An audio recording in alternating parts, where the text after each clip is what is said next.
안녕하세요 유튜브 구독자 여러분, 아프리카 생방으로 간만에 진행 중이라 다소 살짝 대화 형식으로 진행되더라도 이해 부탁드립니다.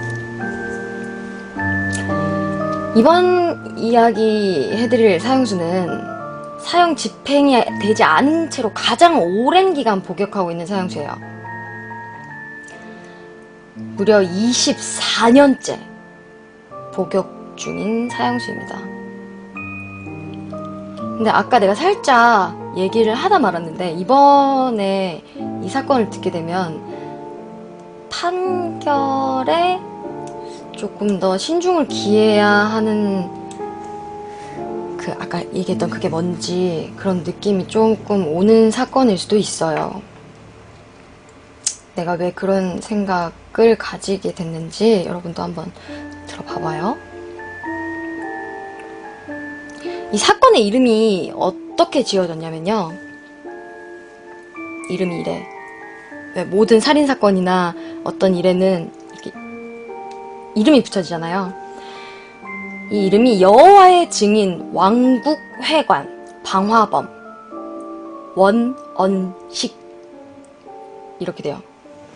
이 살인자 이름이 원언식이에요. 근데 여러분, 그 종교 알아요? 여호와의 증인?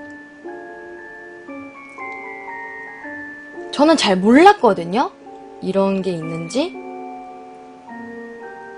한 번씩 이렇게 지나가면 이렇게, 난 교회인 줄 알고 받았어요. 교회 찌라시라 그래야 되나? 교회 그건 줄 알고 받았는데, 거기에 보면 여호와의 증인이라고 적혀있어서 난 그냥 그건 줄 알았는데, 그런 종교가 따로 있는 거더만.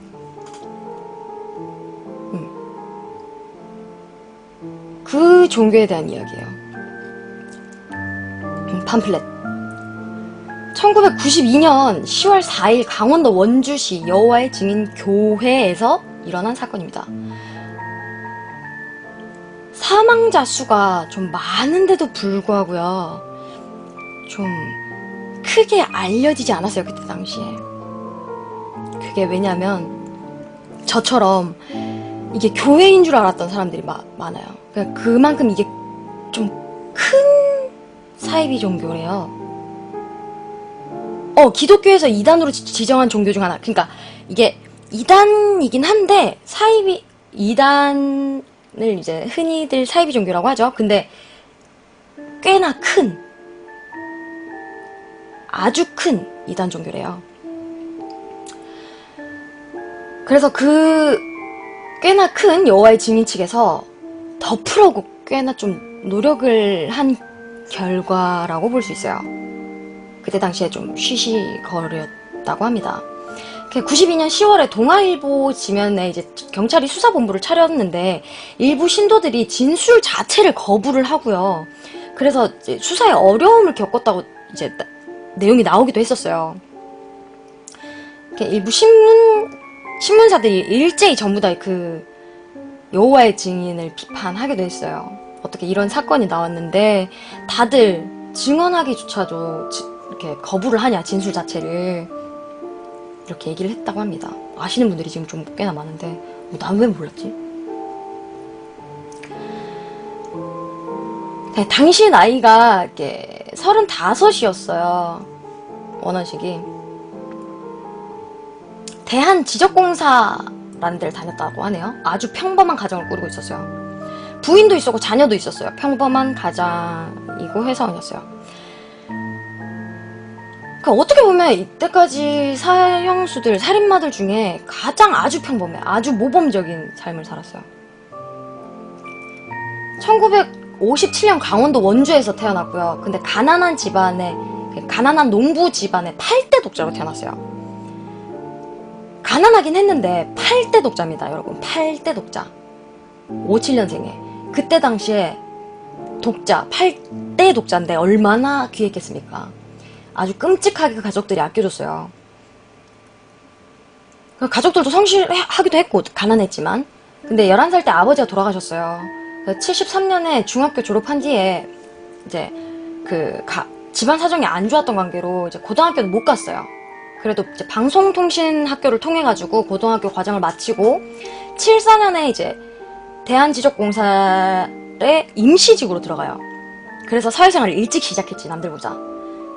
17살의 나이로 사회생활 시작하고 돈을 벌게 돼요. 그리고 80년에 독학으로 방송통신고에 다니면서 2살 연하의 신성숙 씨와 10월에 결혼을 해요. 그리고 더욱더 열심히 살지. 그리고 딸도 둘이 낳습니다. 그리고 원주 출장소 소장의 증언에 의하면 이제 원원식은 결혼도 한 번 안 했대요. 어린 나이부터 회사를 다녔는데. 굉장히 성실했고 휴일은 가족들이랑 뭐 외식 다니고 굉장히 가정적이었대요. 범죄랑 뭐 이런 거랑은 전혀 아예 멀었대. 87년에 이제 대졸자들이나 취득하는 1급 자격증도 땄대요. 뭐 회사에서 필요로 하는. 우수 사원으로 최우수 사원으로 뽑히기도 하고, 회사에서. 그러니까 일찍부터 사회생활을 시작했고, 이래서 굳이 자격증을 따거나 이러지 않아도 뭐 다들 인정을 하는데 계속 막 이렇게 노력하는 스타일의 사람이었던 거야. 그리고 1991년 당시 나이 34살에 이제 삼척 출장소에서 원주 출장소로 정근을 해오고, 그때 당시에 4천만 원을 주고 한 25평짜리 아파트까지 구입을 해서 이제 어머니 모시고 사는 정말 자수성가한 건실한 청년이었어요. 그때 당시에 이제 원원식의 월급이 70만 원 정도 됐답니다. 담배 가격이 그때 800원 정도 됐었다네요? 그런 거를 생각하면 뭐 적은 월급은 절대 아니었대요. 나도 몰라. 밝음이 젊어서. 그런데 뭐 행복했대. 어쨌든 굉장히 자수성가한 스타일이고, 이제 자기가 그렇게 8대 독자로서 어려운 시절에 어머니가 막 금이와 오기와 키웠으니 자기가 이제 건실하게 가정 꾸리고 돈 열심히 벌어서 어머니 모시고 마누라랑 딸 둘이랑 그렇게 살고 있었대요, 단란하게. 그런데 91년부터 그 행복이 깨지기 시작했답니다. 그게 다름이 아니라 아내 신씨가 여호와의 증인 교회에 다니기 시작하면서부터래요. 처음 그 교회를 가게 된 계기가 딱히 뭐 확실하게 뭐 이렇게 그렇진 않았는데, 대충은 이랬대요. 뭐 시어머니랑 같이 살고 있었는데 그 아내 신씨가 시부모랑 그렇게 좋은 관계는 아니었다고 합니다. 그렇게 좋은 관계는 아니었는데 아내 말로는 원원식이 술을 그렇게 좋아했다네요. 그런데 원원식이 뭐 술을 먹고 폭행을 휘두르거나 이런 성격은 아니었다고 해요. 그런데 뭐 시부모랑 사이도 안 좋은데 원원식이 술을 좋아하고 술을 먹고 한 번씩 꼬장을 부리고 이러면 자기가 외로웠대요. 외로워서 뭐 교회에 가서 신앙의 힘을 빌렸다 뭐 이렇게 말을 하는데, 뭐 신앙에 미친 사람은 그 사람 말을 믿을 수는 없죠. 그렇다고 합니다. 어쨌든 장모가 꼬셨어. 그러니까 친정 어머니가 먼저 그 여호와의 증인이라는 교회를 다니기 시작했대요. 그 아내 신씨는 그 친정 엄마의 권유에 의해서, 그러니까 1991년 중순부터 그 여호와의 증인이라는 교회에 나가게 됐는데, 이게 다닌 지 한두 달 만에 여호와의 증인이라는 교회에 빠지기 시작하더니 그 시어머니가, 그러니까 원원식의 어머니께서 중풍으로 심지어 하반신이 마비셨거든요. 그런데 시어머니를 방치해도 교회에 갈 정도로 빠지게 돼요. 거동이 힘드신데도 불구하고. 이때부터 이제 원원식이 술 마시는 횟수가 좀 늘기 시작하죠. 그리고 친구들한테 아내의 종교에 대한 이렇게 상담을 좀 많이 했답니다. 술주정도 말을 하고 그런 투정을 좀 많이 했대요. 무슨 아내가 그 교회 이름을 왕국회관이라고 말을 했다네요. 그 교회 이름을 왕국회관이라고 말을 하면서 그 왕국회관이 1순위고 자기 가족은 2순위다. 항상 뒷전이다. 이렇게 표현을 했다고 해요, 친구들한테. 그래서 아예 살림에 손을 뗐대요. 그런 아내의 모습이 남편으로서는 상식적으로 이해가 안 되겠죠. 어느 누가 이해를 할 수가 있겠습니까? 당연히 이해가 안 되지. 그리고 원원식의 그 부모님은요, 노모는 심지어 불교셨대요. 상식적으로 당연히 그런 교회에 빠져서 살림을 등한시하는 것도 이해가 안 되는데, 불교셨던 분이 교회에 빠져서 그런다는 것 자체도 또 종교적으로도 안 맞는 거야. 그러니까 고부 갈등이 더 심해졌지. 급기야 91년 9월에 노모께서는 거처를 옮겨요. 그 원원식의 동생, 그러니까 딸내로 거처를 옮기게 됩니다. 원원식은 이제 죄책감에 또 많이 시달렸다고 해요. 금이어 오기에 이제 딸들은 다 못 살아서 밥도 제대로 못 먹는데 8대 독자다 보니 뭐 입을 거 먹을 거 다 자기한테만 먼저였는데, 자기 윗사람도 아니고 자기 아랫동생한테 어머니를 맡기다 보니 이런 불효자가 어딨냐며 친구들한테도 막 하소연을 그렇게 했다고 하네요. 그리고 당시 초등학교, 이제 어머니뿐만 아니라 당시 딸들이 초등학교 4학년 그리고 2학년이었답니다. 손이 한참 가던 나이잖아요. 딸들도 안 보였답니다. 종교에 미쳐 있었대요. 살림이고 육아고, 원원식의 말에 의하면 그 종교에 빠지기 전에 아내 신씨는 그야말로 살림이고 육아고 현모양처 그 자체였대요. 근데 그 종교에 빠지기 시작하면서 아예 일주일에 4번을 예배를 드린답시고 그 왕국, 뭐라고 불렀다 그러지? 그 여호와의 증인 그 교회에 가 있었대. 왕국회관. 집안은 엉망이고 애들은 케어 없이 씻겨지지도 않고 밥도 못 챙겨 먹고 있고, 차라리 이혼하는 편이 낫겠다고 생각을 했답니다. 그래서 하다 이제 원원식은 장모님을 찾아가죠. 그래서 내 마누라가 계속 이렇게 종교활동을 하면 나 이 결혼 못하겠다. 지속을 못하겠다. 이혼하겠다.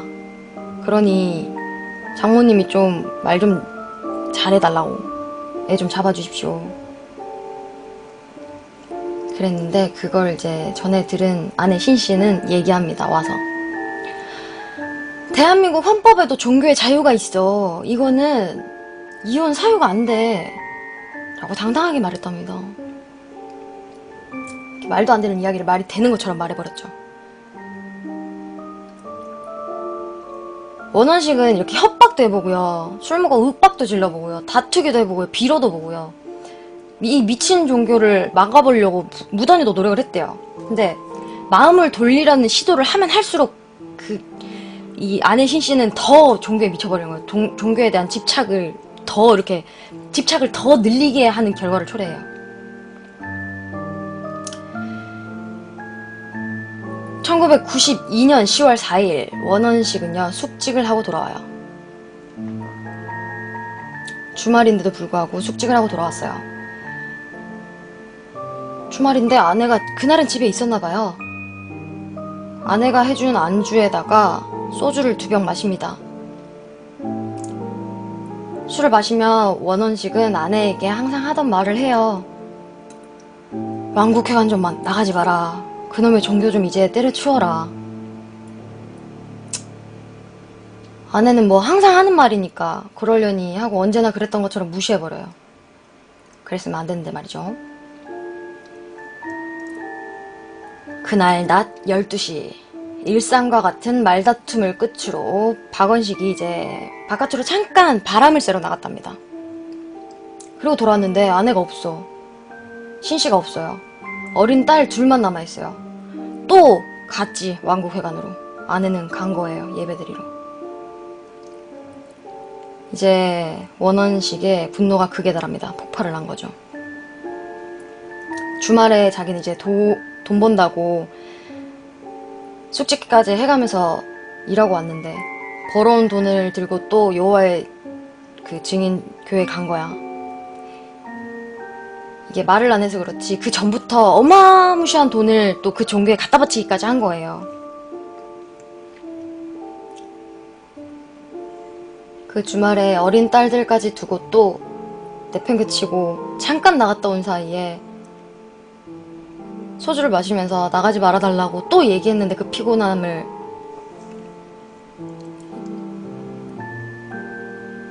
그래서 눈이 돌아서 원원식은요 집안 창고에 가서 석유가 들어있던 흰 플라스틱 통을 꺼냅니다. 그리고 통 안에 있는 기름을 전부 보일러에 부어요. 근데 석유랑 휘발유랑 여러분 다른가요? 그냥 석유를 부어버려요. 비워요. 흰 통만 들고 가요. 그리고 집을 나서요. 그리고 휘발유를 사기 위해서 주유소에 가요. 그런데 이게 하늘이 말리는 건지 주유소가 다 닫았어. 가는 곳마다 닫았어요. 그래서 세 군데를 총 들려요. 1km 떨어진 곳까지 가서 주유소를 10리터를 구입을 했어요. 그때 이제 정신만 좀 차렸어도 그러진 않았을 수도 있었을 텐데. 그래서 이제 1km나 걸어서 휘발유 10리터를 사고 슈퍼에 들렸어요. 그리고 불을 붙일 라이터까지 구매를 합니다. 그리고 그 길로 여호와의 증인 교회 왕국 회관으로 가죠.